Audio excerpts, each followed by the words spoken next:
खबरें मेरे सामने इस वक्त हैं और एक खबर जो है जो कई आपके मीडिया पर इंडियन मीडिया पर इस वक्त छाई हुई है वो खबर ये है कि आर्म फोर्सेज यानी Indian arm forces to buy Pralay missiles deploy along China border report. अच्छा, इसमें कहा गया है कि ये जो मिसाइल सिस्टम है ये स्टार्टेड गेटिंग डेवलपमेंट अराउंड 2015 के दौरान और उसके बाद जो है फिर इसकी कैपेबिलिटी जो है वो देखा गया और फिर उसके बाद जो आपके फॉर्मर आर्मी चीफ थे उनकी तरफ से ये फैसला किया गया। और इसमें फिर एक और जगह पे जो मुझे इसकी डिटेल्स मिल रही हैं खबर है वो ये है India to deploy tactical ballistic missiles near China Pakistan border, expert से कंपेरेबल टू रशियन इस्कांडर। तो रोहित शर्मा, आपसे सवाल मेरा ये है कि ये क्या आपने ये कौन से मिसाइल नए खरीद लिए हैं और अगर खरीद लिए थे तो पाकिस्तान के बॉर्डर पर हमारे बॉर्डर पे क्यों लगा रहे हैं आप? ये जो प्रलय मिसाइल है, ये हमारी अब जो मिसाइल्स हैं हम टोटली इंडिजिनस मिसाइल्स लेके आ रहे हैं। ये सारी जितनी भी आप अग्नि देखेंगी, पृथ्वी देखेंगी, आकाश नाग और ये प्रलय और ब्रह्मोस, ये सारी हमारी अपनी बनाई हुई, हम कहीं से नहीं खरीद रहे हैं मिसाइल्स इस समय। कुछ एक दो मिसाइल्स हैं जो खरीदी हुई हैं, बराक वगैरह, वो भी पुरानी खरीदी हुई। इस समय हमारी सारी इंडिजिनस मिसाइल्स हैं। इसमें कंपोनेंट्स हो सकता है बाहर के हो, 50%, 20%, 10% हो सकता है बाहर का माल हो, लेकिन ये सारा हमारा अपना इंडिजिनस प्रोडक्शन है। कुछ कुछ कंपोनेंट्स बाहर से आते हैं, नो डाउट अबाउट इट, कुछ बहुत सारे। लेकिन प्राइम मिनिस्टर मोदी ने अभी शुरू किया था जो मेक इन इंडिया, वो मेक इन इंडिया हमने हर जगह इंप्लीमेंट कर दिया। Now this missile is ballistic missile. अब बैलिस्टिक मिसाइल वो होती है जो कि एटमॉस्फेयर क्रॉस करती है, देन कम्स बैक। ये उसी तरीके की मिसाइल है। इसको इंटरसेप्ट करना थोड़ा टफ होता है। हालांकि मैक की स्पीड पे चलती है, लगभग मैक मींस साउंड की स्पीड पे चलती है, साउंड की स्पीड से थोड़ा सा 1.9 मैक तक चली जाती है। रेंज इसकी 350 किलोमीटर टू 500 किलोमीटर। और ये जो पाकिस्तान और चाइना बॉर्डर पे लगाई जाएगी, ये इंटरसेप्शन के लिए, या this is land to land missile. ये भी एक इंपॉर्टेंट इसका फीचर है। ये इसको इंटरसेप्ट नहीं किया जा सकता, और इंटरसेप्ट इसलिए भी टफ होता है इसको करना क्योंकि ये एक सिंगल ट्रेजेक्टरी में नहीं चलती है, गोल गोल गोल घूम के, और अपना अपना टारगेट के सामने से कोई मिसाइल आ रही है इसको इंटरसेप्ट करने के लिए, ये अपने आप को रूट चेंज करके फिर लोकेशन पे जाएगी। ये भी इसकी खूबी है, बड़ी अच्छी मिसाइल है। और इसको वर्ल्ड क्लास मिसाइल बोला जाता है। जैसे हमारी ब्रह्मोस मिसाइल है ना, वर्ल्ड क्लास मिसाइल है। पाकिस्तान के अंदर घुस गए, पाकिस्तान को पता तक नहीं चला, फिर उसके बाद एक प्रेस कॉन्फ्रेंस हुई कि हाँ वो मिसाइल आ गई थी। कुछ उस तरीके की मिसाइल ये भी।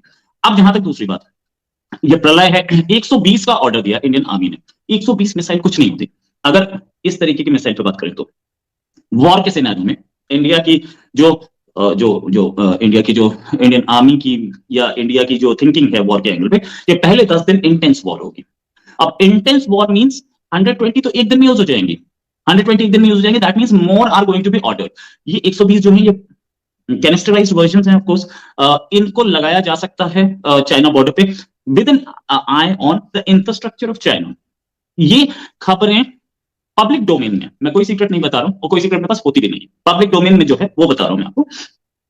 इसको with an eye on the infrastructure of China, Tibet area में आने के लिए, या जो उन्होंने ब्रिजेस बनाए हैं, या उनके जो प्लेन लैंडिंग के लिए एयरफील्ड बनाए, उन पे नजर रख के बनाया गया। डिप्लॉयमेंट होगा इसका और जल्दी हो जाएगा। 120 से ज्यादा हम अगर बोले 10 डेज की वॉर होगी, 10 डेज की वॉर के हिसाब से चल रहा है, तो अभी हमें इसका 10 टाइम्स लेना पड़ेगा। अभी इनिशियली हम डिप्लॉय करेंगे 120 के आसपास, और 120 को बहुत बड़ी चीज नहीं है, जल्दी हमें मिल भी जानी चाहिए। यहाँ इसमें जो है वो करने का जब मैंने ये देखा कि ये कहाँ पर डिप्लॉय किए जा रहे हैं, तो क्योंकि उसमें पाकिस्तान का बॉर्डर भी है, इसलिए मैंने कहा कि चलें इसके ऊपर प्रोग्राम करते हैं कि ऐसा क्यों है।